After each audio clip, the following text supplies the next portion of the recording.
Hi everyone, welcome to TSAM Digital. My name is Amy and today I'm joined by Mikkel Bates, who's the Regulatory Manager at FundInfo. So hi Mikkel, it's great to have you on the channel. Thanks Amy, good to see you. Yeah, of course. And you're sponsoring the Summit for Asset Management ESG. So today we're having a little spotlight on you and your company. So first, before we get into some of the more detailed topics, could you tell us a little bit about yourself, your career and your company? Yeah, as you say, I'm the regulatory manager at FundInfo. So my job is to keep a track on any updates and regulations, mostly in the EU and the UK, but wherever FundInfo has offices. And we provide digital and data solutions to the industry, asset managers, life companies, distributors, advisors. And obviously in this respect, we're talking about solutions to sustainability disclosures. Perfect. So with regards to disclosures then, what do fund managers need to know? What should their focus be for the next year when it comes to ESG disclosures?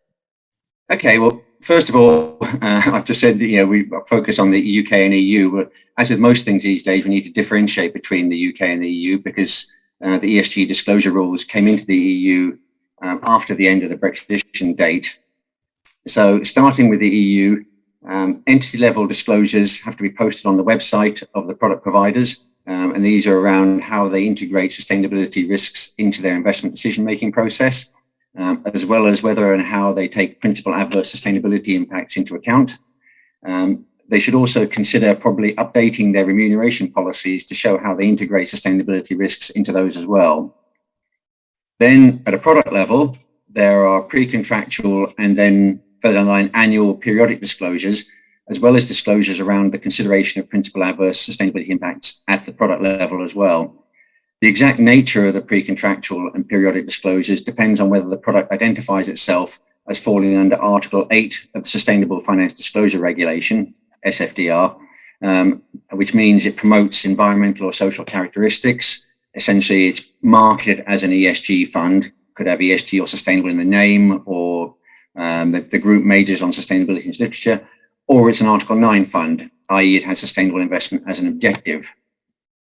Now, Article 9 has generally been taken to mean most impact funds, but the European Commission confirmed that Article 9 funds should only invest in sustainable investments. So it's possible a number of Article 9 funds with a lower minimum target in sustainable investments may need to reconsider either their objectives or their disclosures. In the UK, as we speak, we are expecting the FCA to publish its consultation paper very shortly on sustainability disclosure requirements and fund labelling. So we don't know exactly what to expect, but we've been given plenty of clues either from the discussion paper on this subject that was published last November or from hints dropped by the FCA in recent weeks. Now, unlike the European regulators, the FCA tends not to prescribe the wording, layout and so on of any disclosures, but is more concerned that what is disclosed is useful, clear and accurate. The proposal so far has been for a standardized set of fairly high-level consumer-facing disclosures around the objective, investment strategy, stewardship policy, and the product label. Then behind this, be more detailed disclosures around alignment with the recommendation of the Task Force for Climate-Related Financial Disclosure, or TCFD, at both a product and entity level. These are also expected to include the details of the methodologies underlying the consumer disclosures. The FCA recently hinted it'll be up to the fund to explain its objectives in terms of sustainability and financial return, and then show how it's achieving these over time. But the FCA itself won't determine what is and is not a sustainable fund. Then the label itself should help to explain how far along the continuum from traditional or non-ESG through to impact a fund sits, but this will only work in conjunction with the disclosures because a label itself will mean very little. It's a fantastic overview there, and you've made some really good differentiations as to what's already been released with regards to the UK versus Europe post-Brexit. So you touched on the fact that the FCA is publishing some more information soon, and there'll be some more commentary on this. Can you give us a bit more information about the timelines, the deadlines, what fund managers need to be aware of in their planning? Yeah, sure. Okay, again, starting with the EU, the SFDR has been in place since March 2021, but without the detailed level 2 regulatory technical standards or the prescribed templates included in those RTS. So the pre-contractual disclosures for Article 8 and 9 funds have been required in the prospectus and our website for around 18 months now, but without any real prescription of what exactly needs to go in them. Of course, there's been nothing to stop groups using the templates or the details in the RTS before the beginning of 2023, when they actually officially start to take effect, because they have been published. They were published back in April. So the periodic disclosures, which look back at how a fund has done and which need to be included in the annual report for Article 8 and 9 funds, kicked in on the 1st of January 2022. So we should start to see those published from early next year after the first full year of operation. And then just to make things a bit more complicated, the European supervisory authorities submitted a proposal to the Commission at the end of September for revised disclosure requirements and templates to report exposures to natural gas and nuclear energy, which were included in the EU taxonomy earlier this year. And that's even before the first templates come into force. So the Commission officially now has up to 3 months to endorse the new templates, which take us to the end of this year, but it won't be possible to apply those templates from the end of the 3-month period. So the Commission also needs to decide the application date, which could be any length of time after it, but it'll need to give people time to catch up with them basically and change their templates. In the UK, the largest fund groups and asset owners already need to consider their alignment with the TCFD recommendations this year and report on this by the middle of 2023. And all groups having over £5 billion of assets follow a year later, reporting by the middle of 2024. As far as the sustainability disclosures and labels are concerned, we won't know the exact timetable until the consultation paper is published. But if we assume a 2 or 3 month consultation period, that takes us to the beginning of next year. The FCA will then need to consider any responses and publish its policy statement and final rules, which could be 3 months after that, which then wouldn't leave the industry very much time to meet the deadline of probably the end of next year even.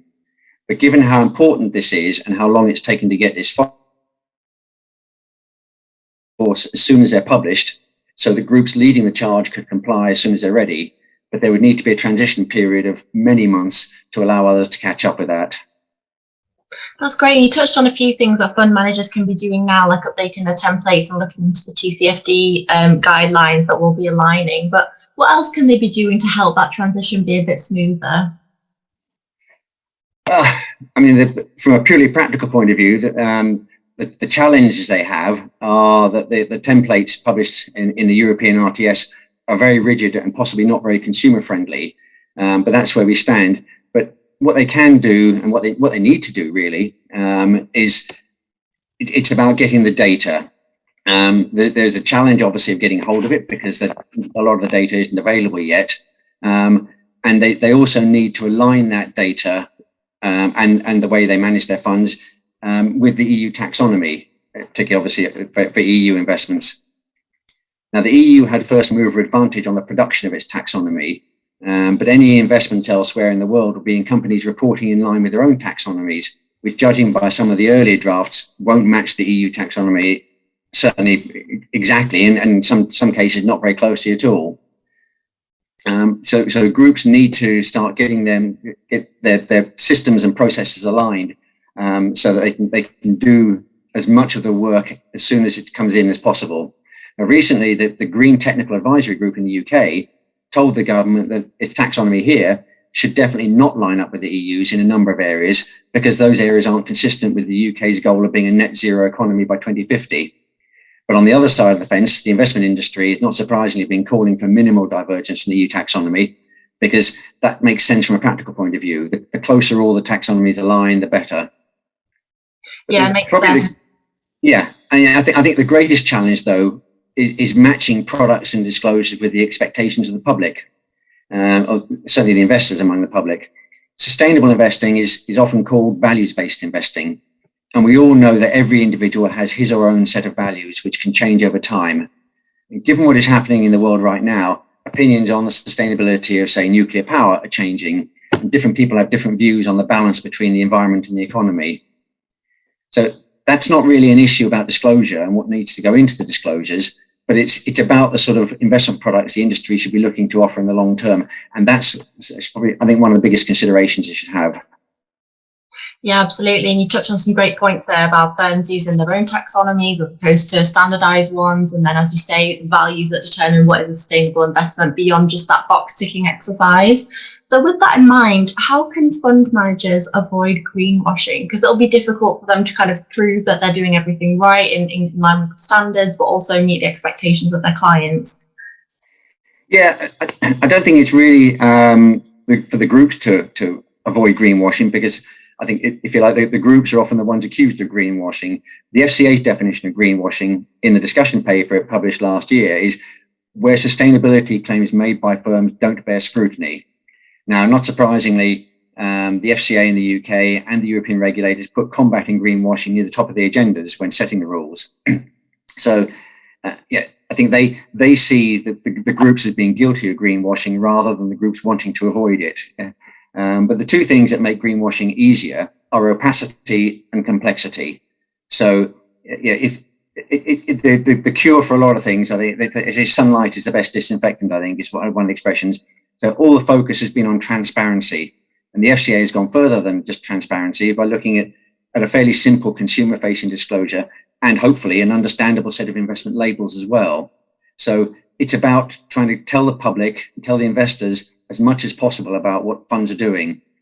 But one of the things that's been called greenwashing has been the classification of funds as Article 8 or 9 under the SFDR, and this is probably somewhere that groups are being put at, in the dock, whereas it's not necessarily their fault. They're following what they think is the SFDR regulations. But first of all, the SFDR was not drafted with the intention of those articles being used as a classification. But what it does say is that if a fund promotes environmental or social characteristics, Article 8, or has sustainable investment as an objective, Article 9, then the level of disclosure required, both pre-contractually and annually thereafter, is increased accordingly. In other words, the more they claim, the more transparent they need to be. And that's probably the best way to avoid greenwashing. But telling the world that a fund is Article 8 or 9, or putting the word sustainable in the fund name, that may help get it through some filters. And I think in some cases, that's what some people will accuse them of being greenwashing. But as soon as any detailed scrutiny of the disclosures is made, as is the intention, the details of how the fund is managed and what it invests in will become apparent. And we know that the fund industry is not particularly highly regarded by the investing public, and the regulators know this too. So transparency requirements in the UK and EU are aimed at combating greenwashing and thereby enhancing trust, which is obviously the end goal of avoiding greenwashing, if you like. What is not so easy to combat is the potential gap, though, between what a fund says it does and what some investors may want it to do. And this is particularly clear in the areas of, say, transitioning or engagement. And that is investing in companies that may not be regarded as green right now, but have plans to go that way, or which the fund manager hopes to persuade them to do so by engaging with the management. That's a much longer battle, but again, openness and honesty about what the fund is doing, preferably before being challenged to explain itself by campaigners, because that always puts the fund on the back foot, and that should help to close that gap, hopefully.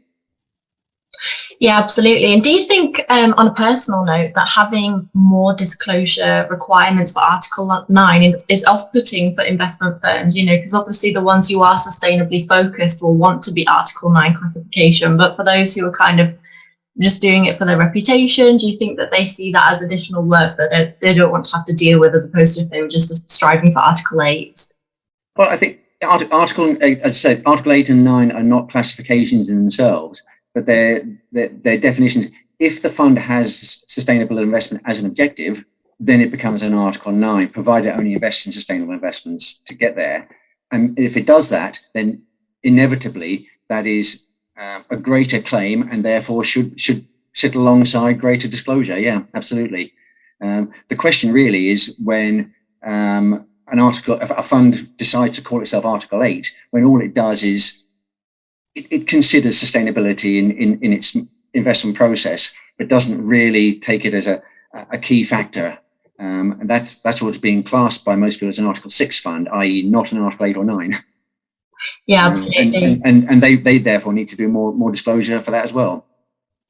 So how does FE FundInfo come in and help? Because this is such a tricky landscape to navigate. So can you tell us a little bit more about how that can make life easier for fund managers?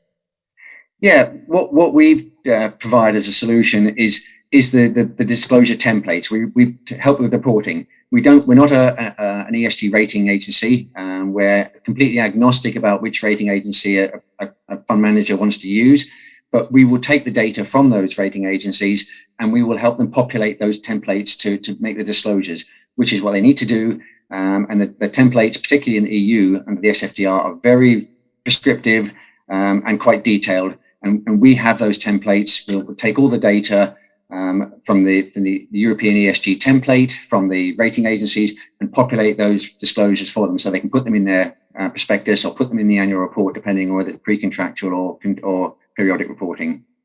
That's wonderful. And obviously you've set the scene as to how this is going to be tricky in the coming year and with all these updates coming out. So it sounds like they should be using these templates and it will make their lives a lot easier. So I think that's all we've got time for today. But of course, FE FundInfo will be at the Summit for Asset Management ESG, so everyone can meet your team in person. So thanks so much, Mikkel, for joining us on the channel today and giving a bit of a snapshot into what you do. Thanks, Amy. And thanks everyone for watching.